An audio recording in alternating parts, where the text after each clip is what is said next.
हम आए दिन हाइड्रेशन के बारे में सुनते रहते हैं कि हाइड्रेशन बहुत ज़रूरी है, पानी पीना बहुत ज़रूरी है। डिहाइड्रेशन से बहुत सारी बीमारियां होती हैं, ड्राई स्किन होता है। पर ये हाइड्रेशन डिहाइड्रेशन है क्या, इसके बारे में कोई भी क्लैरिटी नहीं है। हाइड्रेशन बॉडी के फ्लूइड्स का कम होना होता है। अब बॉडी के फ्लूइड्स कहाँ कहाँ होते हैं, इसका नॉलेज मेरे ख्याल से बहुत कम लोगों को है। तो मैं शुरू में ही थोड़ा सा बता देता हूँ। हाइड्रेशन हमारे बॉडी में फ्लूइड्स कहाँ कहाँ पर है और कितना है, ये तो हमने बचपन से ही स्कूल से ही पढ़ते आए हैं कि हमारे शरीर का 2/3 हिस्सा जो होता है वो पानी होता है। हमारी बोन्स में भी काफ़ी सारा पानी होता है जो कि हमें एकदम सॉलिड और सूखी लगती हैं।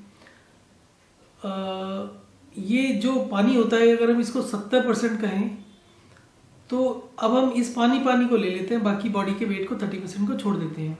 तो टोटल जो पानी है उसका 10% ब्लड होता है, 65% जो पानी होता है वो हमारे सेल्स में होता है, और 25% पानी जो होता है हमारे सेल्स के बीच में जो स्पेस होता है उसमें होता है। तो ये बना पूरा 100% फ्लूइड, तीनों को मिलाकर 10% प्लस 65% प्लस 25%। अब बात आती है हाइड्रेशन या डिहाइड्रेशन किसको बोलते हैं, बॉडी फ्लूइड्स के कम होने को। तो बॉडी फ्लूइड्स में सेल्स वाला भी आ जाता है। अब कहते हैं जी 10% बॉडी फ्लूइड्स कम होना बहुत ही लाइफ थ्रेटनिंग काइंड ऑफ या बहुत ही अलार्मिंग सिचुएशन पैदा करने वाला होता है। अब 10% बॉडी फ्लूइड का मतलब तो काफ़ी ज़्यादा हो गया। अगर किसी का वेट 70 किलो है तो करीब करीब 50 लीटर तो फ्लूइड हो गया। तो 5 लीटर पानी कम हो जाना बॉडी से बहुत मायने रखता है, और वो पानी इतना आसानी से कम भी नहीं होता। उसका कारण क्या है कि इस पानी की जो मूवमेंट होती है एक जगह से दूसरी जगह शरीर से बाहर, इसको बहुत टाइटली कंट्रोल किया जाता है बाय इन्फ्लेमेशन प्रोसेस। और ये इन्फ्लेमेशन प्रोसेस मेरे ख्याल से पूरे दुनिया में पिछले 100-200 साल में किसी की भी डेथ नहीं हुई होगी कि all of a sudden he got dehydrated to that extent. अब अक्सर ये कहा जाता है कि हमें एडुकेट पानी पीना चाहिए। जब भी न्यूज़ आती है कि आजकल डेंगू की वजह से डेथ बढ़ रही है, तो जो उसमें रिकमेंडेशन आता है उसमें एडुकेट पानी होता है, बट कोई एग्जैक्ट तरीका एडुकेट कितना होता है, किसके लिए क्या होता है, वो सब नहीं होता। बहुत ही जनरल टर्म्स में बता दिया जाता है एडुकेट। दूसरा जो मापदंड बताया जाता है, जब आपको प्यास लगे। अब डायबिटीज़ में तो आदमी को बहुत प्यास लगती है, और मेरे बहुत से लोगों से बात हुई तो बात करने के बाद ये पता चला कि जो लोग 4 लीटर 5 लीटर रोज़ पानी पीते हैं उनको बहुत प्यास लगती है, और जो लोग 1 लीटर के करीब पानी पीते हैं उनको प्यास ना के बराबर लगती है। तो ये प्यास का जो मापदंड है उसको बहुत सारा एक्सप्लेनेशन होता है साइंस में कि डायबिटीज़ होता है इसलिए होता है, पॉलीडिस्पिया होता है, इस तरीके से बहुत सारी चीज़ें बताई जाती हैं, परंतु सच के आसपास कोई भी नहीं है और सच से कोसों दूर है। तो ये जो मॉडर्न साइंस है वो इतनी तरक्की कर गई है कि आने वाले 10 या 20 साल में, पिछले 40 साल से सुनता रहा हूँ कि अगले 10 साल में कैंसर का इलाज हो जाएगा, अगले 10 साल में इस चीज़ का इलाज हो जाएगा। और आज की डेट में जितनी मुझे समझ आए तो मैं तो मानता हूँ कि अगले आने वाले 1 लाख करोड़ साल में भी खांसी जुकाम का भी इलाज नहीं होगा, किसी और की तो बात ही छोड़ दीजिए। मैं पिछले 15 साल से एक्सपेरिमेंट कर रहा हूँ, और रिसेंटली जाकर मुझे समझ में आना शुरू हुआ कि हमें प्यास लगती क्यों है। तो आज इस वीडियो में मैं ये एक्सप्लेन करने की कोशिश करूँगा कि हमें क्यों प्यास लगती है। हमारे शरीर के फ्लूइड के 3 कंपार्टमेंट्स होते हैं जो मैंने अभी बताया। ब्लड 10% होता है टोटल फ्लूइड का, 65% सेल्स में होता है, और 25% सेल्स के बीच में स्पेस में होता है। अब इन तीनों का काम भी बता देता हूँ, तीनों कंपार्टमेंट्स का क्या काम क्या होता है। जो भी हम खाना खाते हैं उसमें जो न्यूट्रिएंट्स होते हैं, और वो न्यूट्रिएंट्स जब स्मॉल इंटेस्टाइन से एब्जॉर्ब होते हैं, और न्यूट्रिएंट्स में क्या क्या आता है, कार्बोहाइड्रेट, प्रोटीन, फैट्स, सारे मिनरल्स, और जितना भी उसमें पानी होता है, स्टमक एसिड्स होता है, ये सारी चीज़ें स्मॉल इंटेस्टाइन से एब्जॉर्ब होती हैं। जब ये स्मॉल इंटेस्टाइन से एब्जॉर्ब होती हैं तो ये लीवर में जाती है। लीवर में कार्बोहाइड्रेट, फैट्स एंड प्रोटीन्स को सेट किया जाता है, तालमेल में बिठाया जाता है, उसके राइट प्रोपोर्शंस किए जाते हैं, क्योंकि सेल्स में जो इन्फॉर्मेशन पहुंचेगी, जो न्यूट्रिएंट्स पहुंचने चाहिए वो तालमेल में पहुंचने चाहिए। डिसप्रोपोर्शनेट नहीं कि आज आपने प्रोटीन ज़्यादा खा लिया तो प्रोटीन सेल में चला गया, ऐसा नहीं होता। लीवर में सब चीज़ों का स्टोर टाइप से होता है और वहाँ से फिर वो सारी चीज़ें बैलेंस होने के बाद आगे जाती हैं किडनी में मिनरल्स का बैलेंस होता है और इन सब को बैलेंस करने में जो काम आता है वो होता है फ्लूइड। अब ये ब्लड जो होता है ये न्यूट्रिएंट्स को कहाँ सप्लाई करता है, सब कि लीवर से पास होने के बाद, किडनी से पास होने के बाद में ये हार्ट में जाता है, हार्ट पंप करता है और फिर ये सेल्स में जाता है और सेल्स में हमारा मेटाबॉलिक एक्टिविटी होती है। हम कह सकते हैं कि सेल्स में एनर्जी बनती है। सेल में जो एनर्जी बनती है उसी से हमारी लाइफ प्रोसेसेस चलती है, हमारे वाइटल ऑर्गन्स फंक्शन करते हैं। हमारे वाइटल ऑर्गन्स 70 से 80% टोटल एनर्जी का यूज करते हैं, तो एक सब्सटेंशियल एनर्जी होती है। हम ये सोचते हैं कि जब भाग रहे हैं, चल रहे हैं, तभी एनर्जी लग रही है शरीर की, ऐसा नहीं होता। पर मिनट 1 कैलोरी हमारा शरीर आइडल अवस्था में भी खर्च करता है। जो चलने फिरने का, भागने का क्या एक्सपेंडिचर होता है वो अलग होता है। अब नेक्स्ट बात करते हैं प्यास लगने के ऊपर। तो प्यास लगने का कारण, पहले तो हम काम समझ रहे थे, तो ब्लड का काम है न्यूट्रिएंट्स को सप्लाई करना सेल्स में, और जो फ्लूइड सेल्स के बाहर होता है उसका काम होता है जो मेटाबॉलिक वेस्ट होता है उसको बॉडी से रिमूव करने का। अब अगर हमारे सेल्स में पानी बढ़ता जाएगा, फ्लूइड बढ़ता जाएगा, तो मिनरल्स, ग्लूकोज ये सब कम हो जाएगा, कार्बोहाइड्रेट सेल्स में कम हो जाएंगे। सेल्स में मेनली ग्लूकोज ही कन्वर्ट किया जाता है एनर्जी बनाने के लिए। तो जब ग्लूकोज और मिनरल्स सेल में कम होगा तो हमारे ब्लड का क्योंकि रिक्वायरमेंट है, तो वो सिग्नल जब आएगा, सेल से इंफॉर्मेशन आएगा कि सेल्स में मिनरल्स का जो कंसंट्रेशन है वो गिर रहा है, तो हमारा लीवर ज़्यादा से ज़्यादा प्रोटीन, फैट और कार्बोहाइड्रेट्स को रिलीज करेगा ब्लड स्ट्रीम में और वो सेल्स में जाएगा और हमारे सेल्स में जो शॉर्टेज हो रही थी मिनरल्स का उसको पूरा कर देगा, तो कोई भी दिक्कत नहीं होगी। परंतु अब यहाँ पर एक कैच होता है, जो ब्लड होता है, ब्लड की वॉल्यूम हमारे 6 से 7% of the total body weight रहना चाहिए। तो करीब समझ सकते हैं कि करीब 9 से 10% ऑफ द टोटल फ्लूइड होना चाहिए। तो ये जब 9 से नीचे जाने लगता है तो ब्लड हमारे सेल्स में सप्लाई करने का काम रोक देता है और नहीं जा पाता, क्योंकि जब ब्लड जाएगा, जो मिनरल्स होते हैं, जो न्यूट्रिएंट्स होते हैं ब्लड में, वो अकेले नहीं जाते। जब भी सेल्स में सप्लाई होता है ब्लड से न्यूट्रिएंट्स, तो उसके साथ में कुछ फ्लूइड लॉस होता है। तो जब हमारे ब्लड की क्वांटिटी कम हो जाती है, हमारा वॉल्यूम कम होने लगता है ब्लड का, तब हमें प्यास लगती है।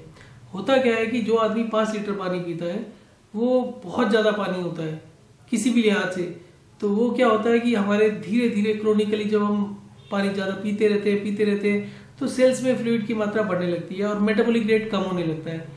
मेटाबॉलिक रेट कम होने के बाद में हमारे फ्लूइड में पानी जो होता है वो एक्यूमुलेट होता रहता है और हमारा वेट भी बढ़ता रहता है। हमारा वेट बढ़ने का कारण होता है ज़्यादा पानी पी लेना। बहुत जगह पर, अनलिमिटेड जगह पर दिखाई देता है पढ़ने को कि हमें ज़्यादा पानी पी के वेट लॉस होता है। आई एग्री, वेट लॉस होता है, पर उस कंडीशन में होता है जब हम पानी बहुत कम पीते हैं तो हमारे जो सेल्स के बीच में जो स्पेस होता है उसमें मेटाबॉलिक वेस्ट बढ़ जाता है। उस वेस्ट के बढ़ने से हमारा वेट गेन होता है और पेन्स और बहुत सारी हेल्थ कंडीशंस पैदा होती हैं। तो उन कंडीशंस को ठीक करने के लिए हम थोड़ा सा पानी का इंटेक हफ्ते के लिए बढ़ाते हैं तो वो मेटाबॉलिक वेस्ट क्लियर हो जाता है। उसके बाद में हम ये सोचकर कि हमारा वेट कम हुआ है, वेट कम करने में हेल्प करता है, हम बिना सोचे समझे पानी को बढ़ा देते हैं, परमानेंटली बढ़ा देते हैं, विच इज़ रॉन्ग। हमारी पानी की रिक्वायरमेंट अगर हम डिहाइड्रेटेड भी हैं तो 3 से 5 दिन में पूरा हो जाता है नॉर्मली। उसके बाद हमें एक रीजनेबल अमाउंट ऑफ फ्लूइड पर आ जाना चाहिए। उसके लिए बहुत से डिफरेंट ट्रायल किए गए। मैं पिछले 15 साल से इसी के ऊपर स्टडी कर रहा हूँ और मैं अब ऑलमोस्ट कंक्लूसिव हो चुका है, ये बहुत से सैकड़ों लोगों के ऊपर टेस्ट हो चुका है कि जो लोग ज़्यादा पानी पीते हैं उनके सेल्स में फ्लूइड बढ़ जाता है जिसकी वजह से प्यास लगती है। इसका और कोई भी साइंटिफिक एक्सप्लेनेशन नहीं है। आप खाने के साथ पानी पीना शुरू करिए, सिर्फ 200-250 ml, और आप देखेंगे 5 से 7 दिन के अंदर आपको प्यास लगनी बंद हो जाती है। आपके मुंह में सलाइवा बहुत बढ़ जाता है और आपको प्यास किसी भी तरीके से नहीं लगती है। और बहुत से और फायदे होते हैं इम्यून सिस्टम के, आपको कोई भी इन्फेक्शन आराम से नहीं होता और एक आम आदमी के मुकाबले में आपकी इम्यूनिटी बहुत बढ़ जाती है। तो प्यास लगने का जो मेन कारण होता है वो होता है हमारे सेल्स में पानी का बढ़ जाना। अब उसका तरीका क्या होता है, हमारे सेल्स में जो पानी बढ़ता है उसका कारण जो हमारे स्मॉल इंटेस्टाइन से एब्जॉर्ब हो रहा है वो नहीं होता। हमारे लार्ज इंटेस्टाइन जो होती है वो सिर्फ और सिर्फ विटामिन से एब्जॉर्ब करती है और पानी एब्जॉर्ब करती है। तो ये जो लार्ज इंटेस्टाइन के थ्रू जो पानी जाता है उसमें कार्बोहाइड्रेट्स और बाकी सब चीज़ें नहीं होती, इसलिए वो वाला पानी सेल्स के बाहर खड़ा रहता है। और वो जब भी हार्ट जो पंप करता है ब्लड को, तो उसके साथ में फ्लूइड को लेकर ये पानी अंदर जाता रहता है और धीरे धीरे धीरे करके हमारे सेल्स का फ्लूइड बढ़ने लगता है, जिससे हमें शॉर्टेज होने लगती है मिनरल्स वगैरह की, और फिर ब्लड शॉर्टेज होने लगता है। तो basically diabetes, blood pressure, heart attack या हार्ट डिसीज, इन सब का कारण होता है ब्लड की वॉल्यूम का कम हो जाना, और इसी के साथ में हमारे स्किन में, हमारे आंखों में और बाकी ऑर्गन्स में प्रॉब्लम होने लगती है। तो प्यास लगने को कभी भी आप लाइटली मत लीजिए। अगर आप लाइटली लेते हैं और प्यास को पानी से या लिक्विड से दूर करने की कोशिश करते हैं तो ये गलत होता है। आप प्यास को दूर करना चाहते हैं तो आपके लिए सबसे बढ़िया है कि खाने के साथ आप 1 गिलास पानी पीजिए, 3 बार खाना खाइए, 3 बार लीजिए पानी। और जितने भी फ्लूइड्स हैं, चाय, दूध, फ्रूट्स का एक्सेसिव कंजम्पशन, इस सब को बंद कर देना चाहिए। फ्रूट हमें कोई सब्सटेंशियल फायदा नहीं देता, उसमें कुछ मिनरल्स और कुछ विटामिन होते हैं जो कि हम हफ्ते में 1 दिन खाकर भी पूरे कर सकते हैं। तो ये एक जो हाइप है कि fruit is very good, fruit खाएंगे तो कैंसर नहीं होगा, ये सब हाइप शायद हम लोगों को बीमार करने के लिए किया गया, इसके पीछे कोई भी साइंटिफिक बेस नहीं है। मैं अभी तक इतने लोगों के ऊपर इन सब चीज़ों का एक्सपेरिमेंट कर चुका हूँ कि मतलब there is no other possible conclusion which भी can be drawn out of these facts. So stay happy. जो पानी का एक एवरेज क्वांटिटी है कि हमें कितना पानी पीना चाहिए, तो 200 से 300 ml हर खाने के साथ में, डिपेंडिंग ऑन कि हमारे खाने का वॉल्यूम कितना है। अगर हम बहुत कम खाते हैं आज की डेट में तो शायद हमें आधा गिलास पानी पीनी चाहिए हर खाने के साथ में, और उसके अलावा हमें पानी नहीं पीना चाहिए। अगर हमें मेटाबॉलिक वेस्ट का चिंता होती है तो हमें 15 दिन में या 10 से 15 दिन में एक बार पानी का इंटेक 1.5 लीटर के करीब ले जाना चाहिए, जिसमें हम खाने के अलावा भी पानी पीते हैं। और इसके अलावा मुझे नहीं समझ में आता कि हमें हफ्ते में 1 या 2 दिन से ज़्यादा फ्रूट लेना चाहिए, वो भी मॉडरेशन में, और बाकी जितने भी लिक्विड्स हैं वो सारे के सारे बंद कर देने चाहिए। That is good for health and this is good for our kidney also. Kidney के पेशेंट्स में ज़्यादातर देखा गया है कि चाय का कंजम्पशन ज़्यादा होता है, और चाय, मिल्क और ये सब कंजम्पशन ज़्यादा होने की वजह से होता है। चाय एक जो बेहद बुरा काम करती है, वो हमारे शरीर में जो न्यूट्रिएंट्स होते हैं उनके एब्जॉर्प्शन को कम करती है, कार्बोहाइड्रेट्स, फैट्स, प्रोटीन सब के एब्जॉर्प्शन को कम करती है, और हमारे हार्ट डिसीज़ और जितना भी बाकी का डिसीज़ होता है वो हमारे न्यूट्रिएंट्स की कमी की वजह से होता है, और सेलुलर लेवल पर कमी होती है।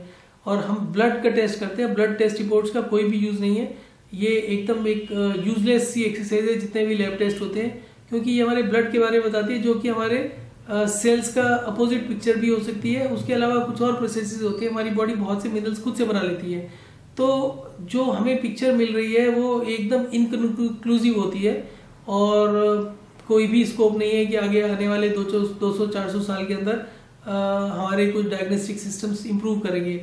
आज की डेट में बहुत बारी बोला जाता है जी पेशेंट बहुत सीरियस है और उसके बचने की कोई उम्मीद नहीं है, पर उसके ब्लड टेस्ट सारे नॉर्मल आ रहे हैं, ब्रीदिंग रेट भी सब कुछ ठीक है, कुछ और पैरामीटर्स और कुछ अपने एक्सपीरियंस पर डॉक्टर्स ये तो बता पाते हैं कि पेशेंट नहीं बच पाएगा या बहुत सीरियस है। परंतु जो मेन चीज़ है वो है कि लैब टेस्ट का कोई बहुत ज़्यादा मीनिंगफुल चीज़ नहीं है, और लैब टेस्ट होने के बाद में मेडिसिन के द्वारा हम कोई भी क्रिटिकल कंडीशन को चेंज भी नहीं कर पाते। सब जानकारी होते हुए भी ये यूजलेस टेस्ट साबित होते हैं। तो बेसिकली अगर हम इस प्रोसेस को थोड़ा सा और एक्सप्लोर करें, बेसिकली बीमारियां किस लिए होती हैं, हमारे फ्लूइड के जो 3 चैम्बर्स हैं उनके बीच में जो फ्लूइड होता है वो डिस्प्रोपोर्शनेट हो जाता है, जिसकी वजह से बीमारियां होती हैं। अगर वो हम डिस्प्रोपोर्शन खत्म कर दें तो कोई बीमारी नहीं होगी। So stay with us, stay with our channel, हमारे चैनल को सब्सक्राइब करिए, और आपको डेली पेशेंट्स के बारे में जो फीडबैक मिलता है वो भी आप हमारे चैनल पर देख सकते हैं। आपको डायबिटीज़ के और एसिडिटी के, माइग्रेन के बहुत सारे पेशेंट्स के फीडबैक मिलेंगे, और इवन स्किन के ऊपर बहुत सारे लोगों के मिलेंगे, पिंपल्स के ऊपर। और ये जितना भी बाकी का हेल्थ के बारे में देखते हैं हाइप होता है, बहुत से टेक्निकल नाम होते हैं, पॉली समथिंग टेक्निकल नेम्स होते हैं। Just because a T has got certain chemicals does not mean it's good for health. तो ये नामों से उलझाने की कोशिश की जाती है साइंटिफिकली। हर आदमी को अपनी चीज़ बेचनी है, आप उसके ऊपर मत जाइए। जो मैं एक्सप्लेनेशन दे रहा हूँ हफ्ते 10 दिन के लिए ट्राई करिए, और आप खुद इसके बारे में जानेंगे कि कितना बढ़िया चीज़ है।